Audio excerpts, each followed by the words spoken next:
Friends, and I am raw to the bone.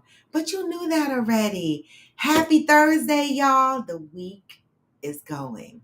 All right. But we're not going to start until we start out with our positive vibes for the day. Because what do I say? Step one, wake up early, gonna rise with the sun. Step two, get some good, some food in you. Step three, grow hard about what you wanna be. Step four, everybody just do your thing. Wake up, today's gonna be a good day. Hey. Wake up, today's gonna be a good day. Wake up, Today's going to be a good day. wake up, Today's going to be a good day. wake up. Today's gonna be a good day. Wake up. Today's gonna be a good day. Wake up. Today's gonna be a good day. Wake up. Today's going to be a good day. Set your affirmations, aspirations. I got shit to do. The aftermath of preparation. Good food, good mood. Blood in circulation. One step at a time. Yeah, that's how you make it. Set a goal you control and the steps you take them. I try to pick one thought, have some concentration. Hey, and if I make a mistake, it's called education. I try to do this every day and call it replication. Wait, good morning, Mika. Today's gonna be a good day. Hey, Wake up. Today's gonna be a good day. wake up. Today's gonna be a good day. Wake up. Today's gonna be a good day. Wake up. Today's gonna be a good day. Wake up. Today's gonna be a good day. Get your coffee, y'all. Today's gonna be a good day. Wake up.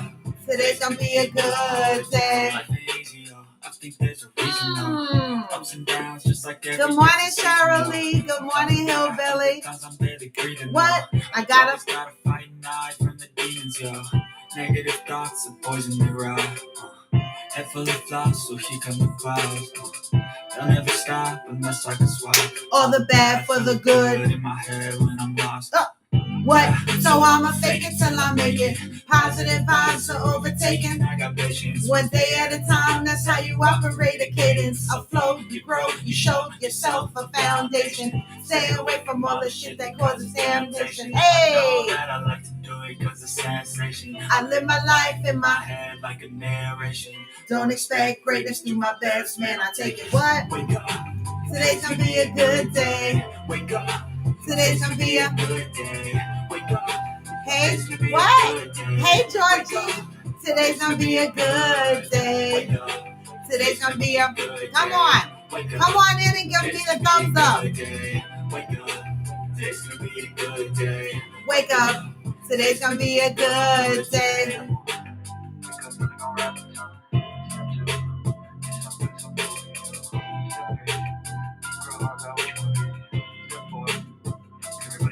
Hey. Good morning, everyone. Happy Thursday. I'm just gonna put it out there in the air right the fuck now. Today's show is going to be cut short, okay? We're not going. Yesterday, we went until 11:15. What is wrong with y'all?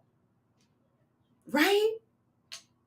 You know, these are these blessings that I always talk about when I say, you know, I wake up and I be thankful for my trials and tribulations as well as my blessings because, you know, listen, God knew that I needed a level of flexibility with my work and my life, that for whatever reason, I have been blessed with a job that I can navigate my day and get things done. I'm not taking that for granted, right?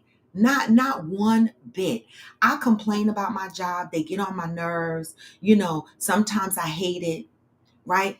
But when I think about all the benefits it provides me, I try to look at the pros, right? And for me, the pros outweigh the cons, right? Because flexibility is the most important thing for me at this age. Like I know, like when I was younger, I didn't understand when people in their 50s used to be like, oh, at this age, I'm tired. I didn't understand that. I thought that I was always going to be hungry, occupational wise, right? But at this stage in my life, even though I'm still career driven to a point, I'm not, I don't have the energy of the babies in the industry, right? I don't have the energy to be fighting for corner office space. I don't have the energy to do any of that. I'm at the point in my life where I just want to go to work, do my job, right? Have flexibility and have a quality of life. I don't need the corner office and all of that. There was a point in my life that I did need that. Now, when I think about getting a promotion and taking on more responsibility, I get scared. I be like, no, that's going to mess me up when I want to do this or when I want to do that. Soon as they say, oh, we might put people under you, I'm like, oh my God, no, because then I got to babysit motherfuckers. I got to deal with human being problems and I don't want to, right? I am at a place in my career where I'm free. Almost like that epiphany I had with my personal life. And so I'm appreciating that shit today, right? The mere fact that I could go to Florida and be with my mom for 2 weeks and not take 2 week vacation, that's a blessing, right? And so I'm just sharing this with y'all because sometimes we overlook the things in our lives that are truly blessings. And those are the very same things that we might complain about. But there's blessings in some of these complaints. I'm just saying. Good morning, Johnny Leon Hill. So that was my tidbit this morning. All right. So good morning, everyone. Happy Thursday. So reminder, the show is not going to go to 10 o'clock this morning. The show is not even going to go to 9 o'clock. All right. I got to go get paprika sewn the hell in my hair, because I'm leaving for Florida next week. So today is a day filled of self-care. Now, I know I had self-care on Saturday. That was the bikini wax, the Brazilian wax, because they do the ass too, and my 90-minute massage. Today, it's my sew-in, okay, of my hair. No shame in my motherfucking game. I got hair. And my nail tech is coming to do my nails today, okay? So I have a long day today, and my beauty starts at 9 a.m. So I'm going to be busy, y'all. All right. Johnny said, do you get tired of people John Denver's Take Me Home country roads? Wait a minute. Where did that come from? Hillbilly said, I had a friend with cancer. He told me once, do you think when you're on your deathbed, you'll say, I wish I would have worked one more day? Hell to the no. The fuck? Right, Hillbilly. I don't know anybody who on their deathbed be like, I should have worked one more day. The fuck? I was just talking to my coworker yesterday about this shit because I can't even believe that I'm talking about retirement age, right? And knowing damn well my pockets and my money is like, bitch, you can never retire. Like, you need to work from the grave. Like, you need to keep raising up from the dead. You need to be like Jason and Michael Myers. Just keep getting the fuck up and going to work. I'm scared, right? Woman I was talking to, my coworker, she's 61. She's like, well, I need to work until I'm 70. I'm like, baby. I even said to my mother, I said, oh my God, my damn. I'm at the age where I could live in a 55 and above development. What? Like, I could live in a fucking senior citizen dwelling. What? Life just passes by. So you're right, Hillbilly. Nobody be laying in their deathbed talking about they need to work one more day. Good morning, Pat. All right, y'all. Well, that was my little tidbit share this morning. As y'all are coming in, please give me the thumbs up. All right, if you're on YouTube or Facebook, either one, give me the thumbs up. Today is May 18th. May is the month of acceptance. I'm jumping right in because, again, I have to stop the show about 8:35, 8:40, the latest. All right. And we had a good listen. Cheryl Lee sent me some a radio clip, and I got a question for y'all. Right. And I need y'all to start thinking about this question. All right. So maybe I'm gonna ask the question now because we're short on time and I want the comments to start coming in. So I put the title up there, things that make you go, right? Things that make you go, So there was a radio, Cheryl Lee, I love y'all. There was a radio interview, right? And the stepdaddy called in and indicated that his issue is he raised his stepdaughter, right? Took care of her, was paying for the wedding, right? But, stepdaddy paid for the wedding, but the daughter asked the biological dad to walk her down the aisle. How are y'all feeling about this? Stepdaddy done raised this girl, was paying for the wedding, taking care of business, right? And she turned around and asked her biological dad to walk her down the aisle. So now the stepdaddy said, fuck that. I'm paraphrasing, of course. Fuck that. Fuck the wedding. I'm not paying for shit. Do y'all blame him? Is he wrong? Let's talk about this shit, because these are the types of conversations people need to be having when they step into the stepmommy and the stepdaddy role. What is there to expect? Like, do you blame the daughter for wanting her biological dad to walk her down the aisle? Do you blame the stepdad for saying, fuck this wedding, I'm not paying for it? What we need to unpack this. How would you feel being in this particular situation? All right. Let that question sit there. Y'all come on in the comments. Bring y'all shit to the comments. Okay. Good morning, Angel. All right. And while y'all are thinking about this, stepdaddy paid for wedding, but daughter asked biological dad to walk her down the aisle. Right. As y'all are commenting on that, good morning, Aquanda. I'm going to read the positive thought for today, because we need this shit. Okay. May is the month of acceptance. And I be needing it. I'm telling you. May 18th, I am receptive to the idea that I always have a choice about how I respond to experiences in my life. This is a read for me today. This is a read for me today. Okay? If you have ever thought of yourself as a victim, you will have difficulty trusting yourself, God, or anyone else. As long as you are a victim, you will have someone to blame, someone to hold accountable for what went on and what is going on in your life. Sure, something unpleasant happened. That was then. This is now. There is no need for you to remain a victim. As long as you are a victim, you can take no share of responsibility for who you are. This is a good read for y'all asses today, and my ass too.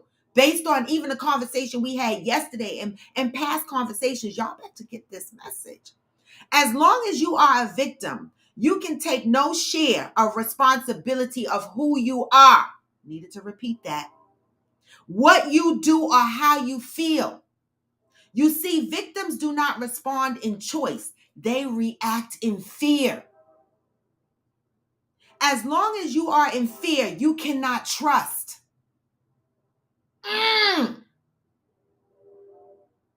Like me. That's a message for me. As long as you are a victim, you cannot see the lesson.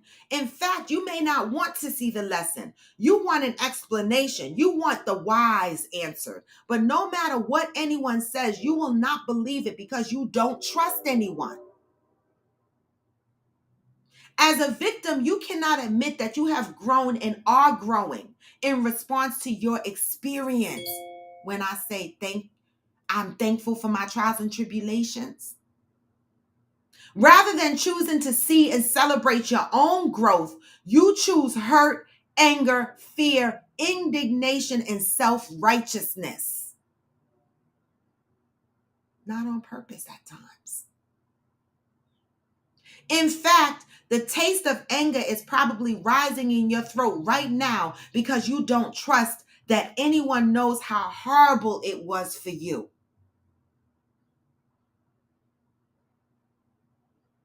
Nor do you trust that anyone other than you understands how that horror is still very active in your life.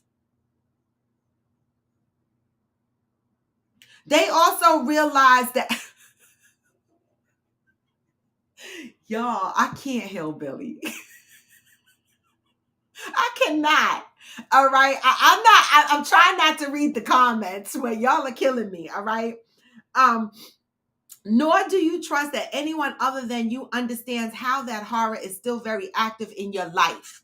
They do. They also realize that the reason you cannot let go of being a victim is because to do so means deciding for yourself what else you can be. And victims do not trust that they can do that. Until today, you may have been singing a victim song so loud that you did not realize that there was a redemption song. Just for today, trust yourself enough to sing your own praises about how far you have come, how much you have done, how much more you are willing to do in spite of all you have experienced. Today, I am devoted to trusting myself to break the chains and shackles that have made me a victim.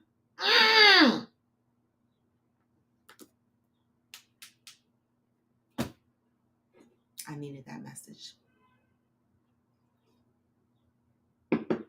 Because, baby, I be afraid of a lot of shit.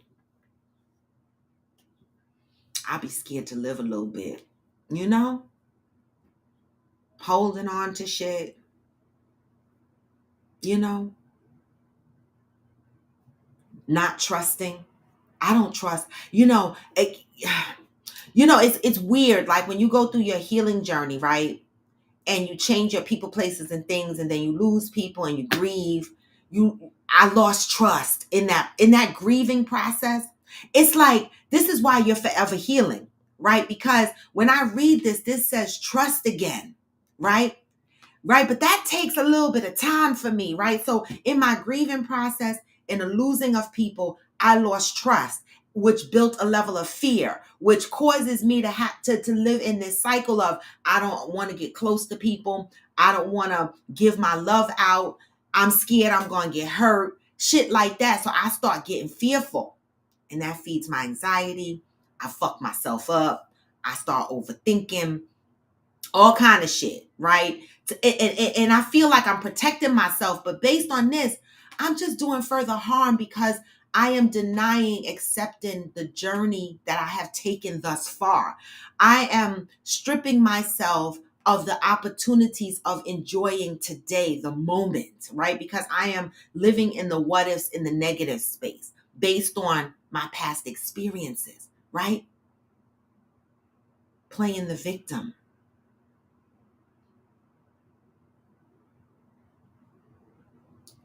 Sometimes we got to step out of that, and we got to appreciate, take those L's as experiences, right?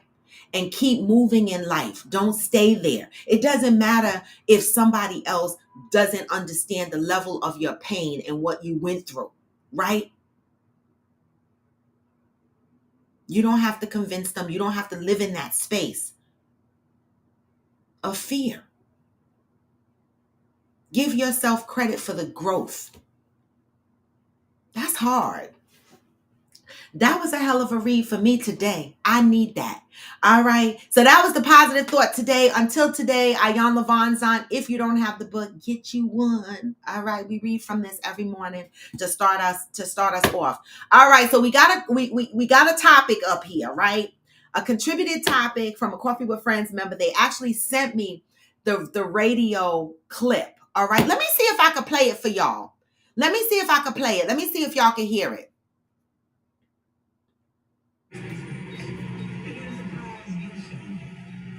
Stepdaddy's real dad. Come on, cool. He probably comes to the wedding. Let's see if you can hear it. Oh, wait. Did I close it? Wait. Tell me why. Wedding is cool. He probably but tell me why. I was thinking her real dad would be giving her away at the wedding. What? The wedding I'm gonna pay for in my house? The dad that don't do nothing for you?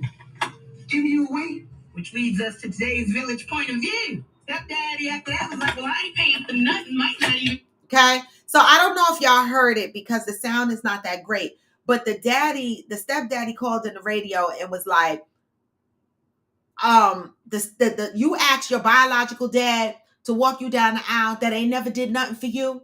You mean the wedding I'm paying for, the house that you live in, I've been taking care of you all these years, and you turn around and you ask your biological dad to walk you down the aisle. What are your thoughts here on this? What are y'all thoughts? This is to me, my first reaction was fuck that. But then I was like, damn, it must be an awkward place for the girl to be in, right? How could they have come to a compromise on this, right? This is where good co-parenting comes into play. This is where the child suffers, right? Let me hear y'all thoughts. So let's go up and see what y'all are saying. All right.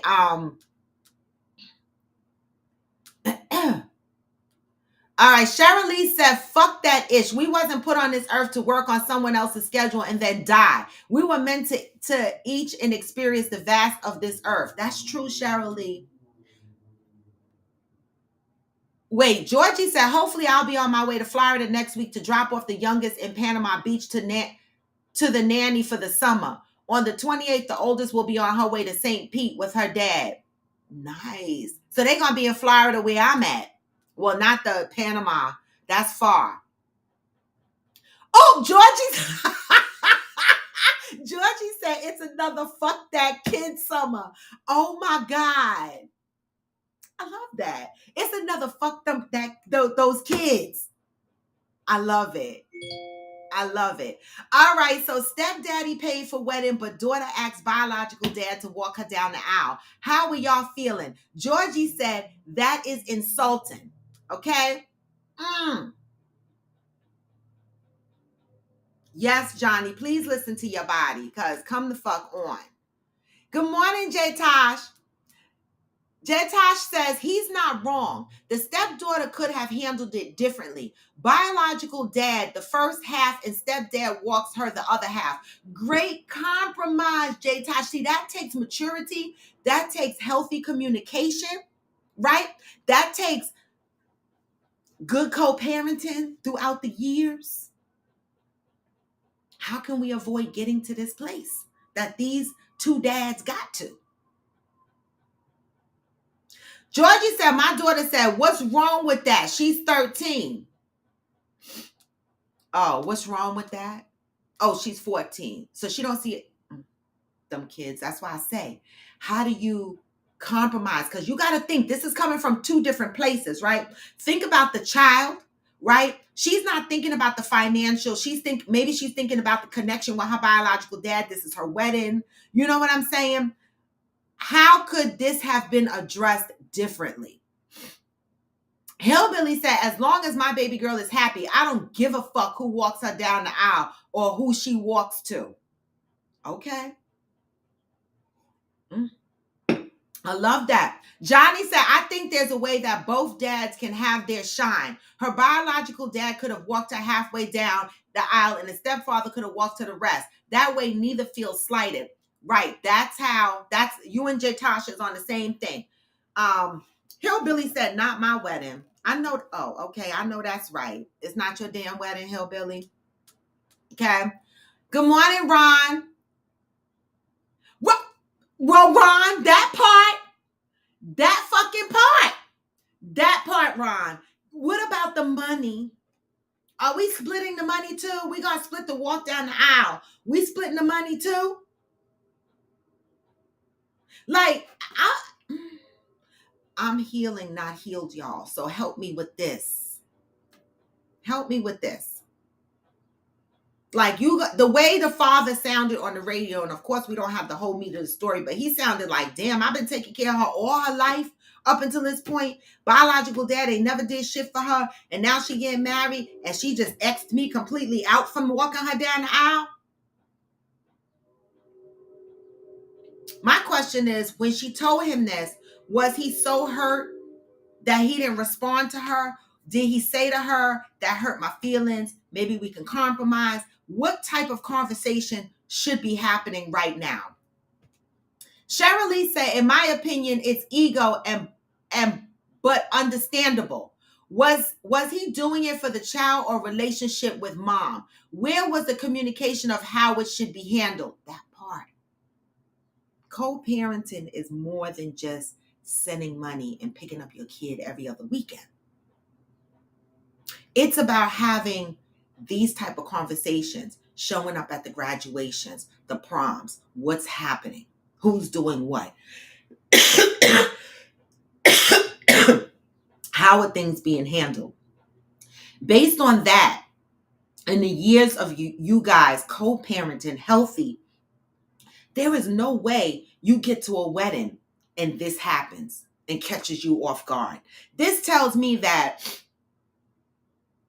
there was a hole in the communication somewhere. Thumbs up, y'all. Thank you, protagonists. Come on. I see some of y'all got the thumbs up. The other half of y'all do not. Come on, let's go. Thumbs up. Facebook, YouTube. Okay.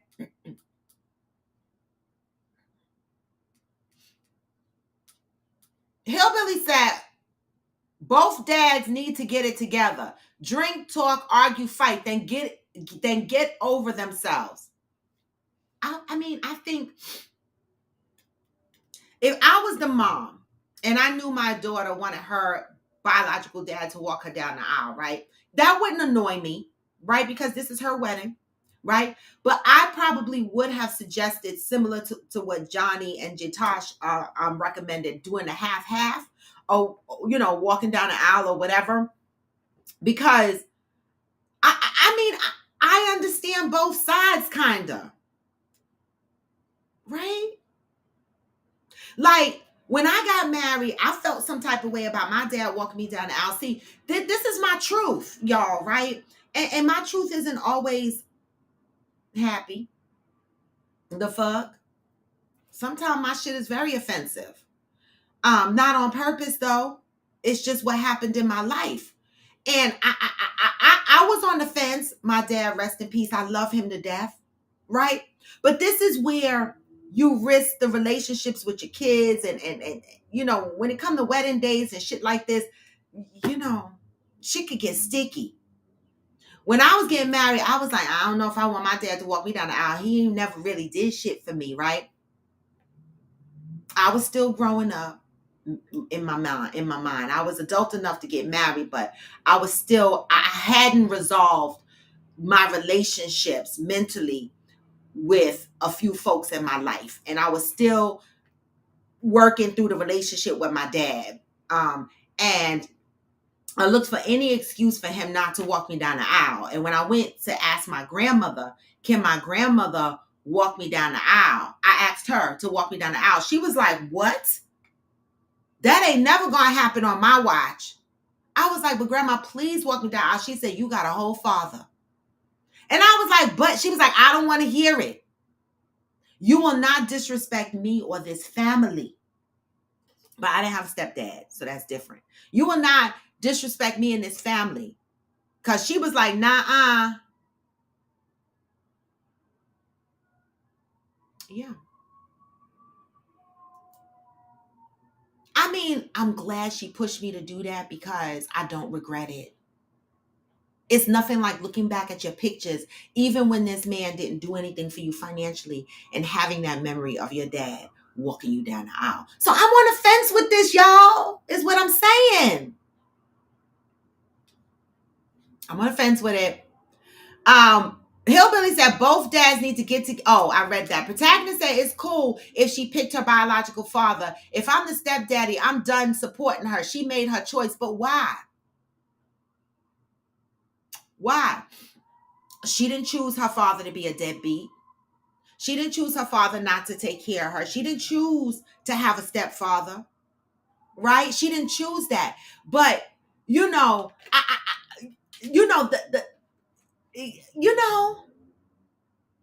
I loved my dad, even though he didn't financially take care of me. As I got older, I loved him more and more, and it had shit to do with money. I loved him because he was there, the time, the ability to touch him, talk to him, laugh with him, be there for me when I need it. Like when I was in between homes and home, my dad, I could pop up at his house and be like, I'm living here. As grown as I was with my kid, whatever. He would never. So to me, it's more than money. But some people get caught up in the money and think that they should have a place in somebody's life purely because of financial contribution. There's more play in here. There's the heart. Right? So when situations like this, when we have stepmommies and stepdaddies, we got to be doing healthy co-parenting, healthy communication, so that these type of things don't surprise us. The fuck? Protagonist says, let's talk about why the stepdaddy paid without knowing she had an agenda. Was it an agenda? Right? Automatically, when we get married, we think about our dads walking us down the aisle. Maybe it wasn't an agenda. Maybe it wasn't a scheme. Maybe she didn't do it to hurt her stepdad. Right?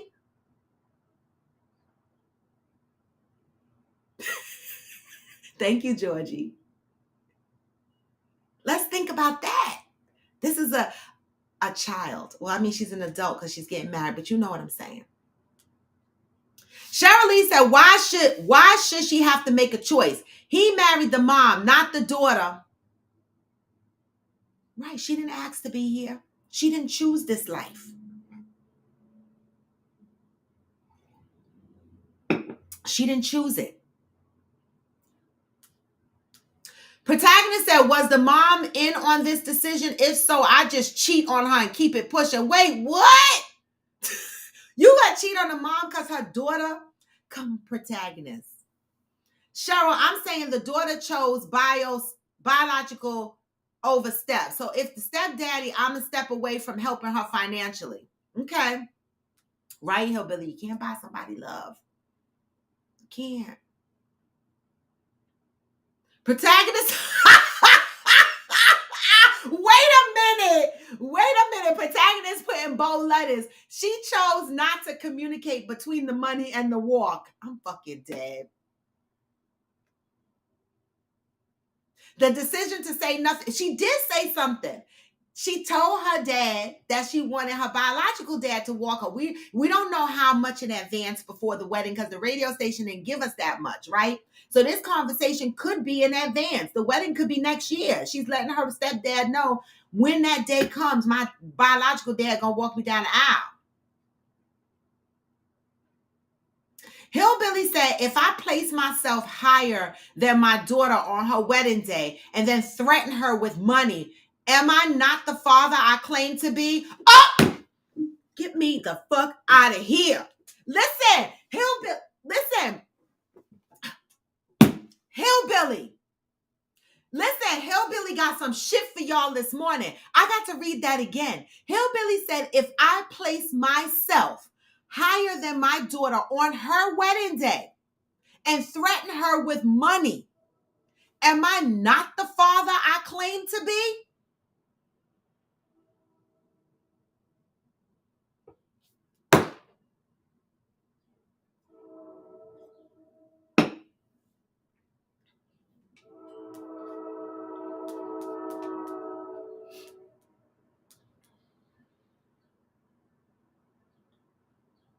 I'm just saying. Protagonist said, if she knew she wanted her bio dad, then bio dad pays the fucking wedding. Are we serious? We know who's going to pay for that wedding, protagonist, if that was you. Georgie said, when my son gets married, both me and his stepmom need to do the mom with him. Yep. But see how you already know that, Georgie? This is what I'm talking about. Protagonist said the word paid, that's true. It's past tense. Good catch. So the stepdaddy already lost twice. Yeah, he paid for it already. That's what he said. You're right. So before that wedding was paid for, he should have known. Wait, protagonist, get the fuck off my live. Get off my live right now, please. Protagonist said, better dance twice. The fuck? got to worry about who's going to go first, the biological dad or the stepdad. The fuck, do they dance with her together? This should become complicated. Something to think about, y'all. This is why we got to have healthy communication. It is 8:36 and I need to start winding down. I know this felt like a quick ass show, right? But I got to get this hair sewn in my head, and my appointment is at 9 o'clock, and I got to stop at the bank, and I got to do all this shit. I got to get money for my hair. I got to get money for my nails. I can't afford myself. I need a stepdaddy. The fuck? Cheryl Lee said he was loving conditionally if that's the case. Yeah.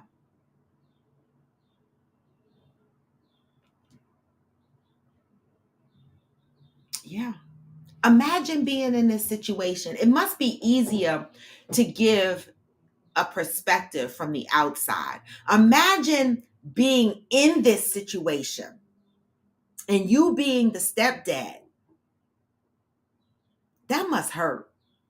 Even though he should be the bigger person, right? Because it's about his daughter, right? It gotta hurt. So I know I don't have enough time to go to this flip side, but even though we're saying the stepdad needs to let her do and be happy, how does that stepdad resolve his hurt feelings?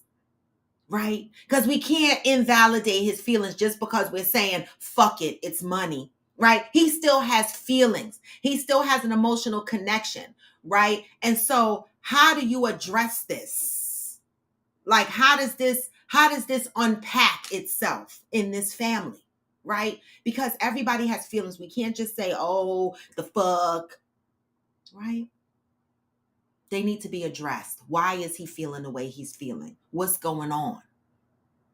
Right? Because this can lead into further resentment, affect his marriage. He could blame his wife. This could be ugly. Healthy communication. Protagonist says, I'll never be a genuine stepdad again because when the girls leave, so do the kids. And I'm a set building burnable bridges. Because you get emotionally connected. I understand why you'd feel that way, protagonist, right? I get it.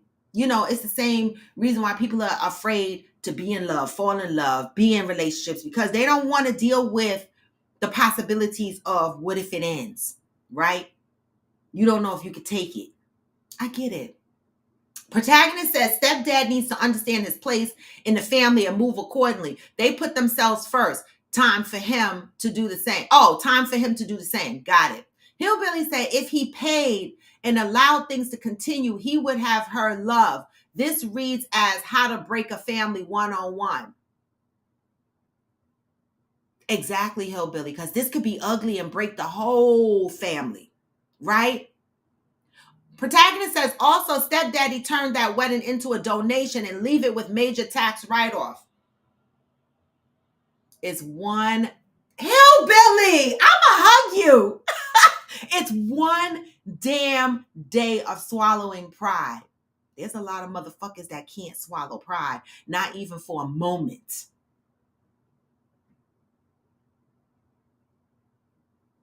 Not even for a moment. You know, so for all those getting into relationships, in relationships with people with kids, think about all these fucking scenarios that people are calling in the radio for and people are asking questions for. Don't be this person. Have the conversations up front. Like Georgie already knows that when a wedding pop off, the two moms is going to be doing the two mom parts, right? These are conversations that you guys should be having. What happens during graduations? What happens during proms? What happens during weddings? You don't want to find out when these events come up that you're not invited or you're not participating or someone else is taking a place and you finding out at the last minute that your feelings are hurt, right? We got to do better and have healthy communication. We cannot assume that things are going to flow the way we expect them to flow. And I'm talking to my damn self too. I'm talking to my damn self at the same time. Got to be able to be honest about our feelings and emotions and talk them shits out without letting it build up or being surprised by situations like this. Healthy communication, y'all. I'm telling you. All right. And with that, I got to go. It is 8:40. I promise y'all. Listen, I show y'all love every other day. 2 hours here, 2.5 hours there. Yesterday was damn near 3 hours. All right. But today I need to cut the show short because I got to get to the hair salon. I got to get this weave sewn the fuck in my hair. I'm kind of nervous about it because I went longer, y'all. And y'all know I fucking sweat. Right. So I don't know if I'm going to be able to manage all this hair I'm about to put in my head. And I'm going to Florida. I'm going to drive my mom nuts. I am. But we're going to see how this turns out. But anyway, y'all, I appreciate y'all. Love y'all. Tomorrow is what? Freestyle Friday, y'all. Let's think about what we want to talk about tomorrow during Freestyle Friday. Anything you want to talk about, anything you want to unpack. You know, I might do a little story time tomorrow and tell y'all something about myself, right? You know, I haven't done that in a little bit. Hey, ASC. I haven't done that in a little bit. So maybe I'll take the opportunity to unpack a story tomorrow. You know, that lends to my healing, right? Telling y'all a little bit of my business. All right. And so with that, y'all, I'm going to send y'all out on some positive vibes. AFC, I got to go early today because I got a hair appointment. So I got to go. But I love you. I love all of y'all. Give me the thumbs up, y'all. 14 eyeballs on here. I need all my thumbs up. Listen, one day I'm going to get on here. I'm going to manifest this right now. One day I'm going to get on here and there's going to be so many damn eyeballs. I ain't going to be able to keep the fuck up. I cannot wait. All right? Share my video. Protagonist always shares my video. Thank you, Protagonist. Share my shit. Encourage people to join. You know, encourage participation. You know, you got some shit going on that you need some unpacking. Talk to us about it. Exactly. Right, Hillbilly. And on that note, I'm out. There is no show called Groomzilla. And you got that shit right. No matter how low you feel, you can still what? Even when you feel low, you can still go. And you can. When you feel slow, you can still go. And you can. Even when there's no hope, you can still go. I never answer to no, man, I still go. Hey, this is Coffee with Friends, and I'm Raw to D-Bone. Today is Thursday. Enjoy your day. Come back tomorrow, y'all. Freestyle Friday. Move in love. Peace. Hey. What? I've been doing shit my way or the highway. What? Just gotta flip the switch and you can go and obtain anything you want, anything you need. Your mind's got the key ingredient with the negativity, but I just slide right by that energy. What? Even when you feel low, you can still what? Go. Even when you feel slow, you can still go. Even when there's no hope, you can still go. I never answer to no, man, I still go. Peace, y'all. I'm out.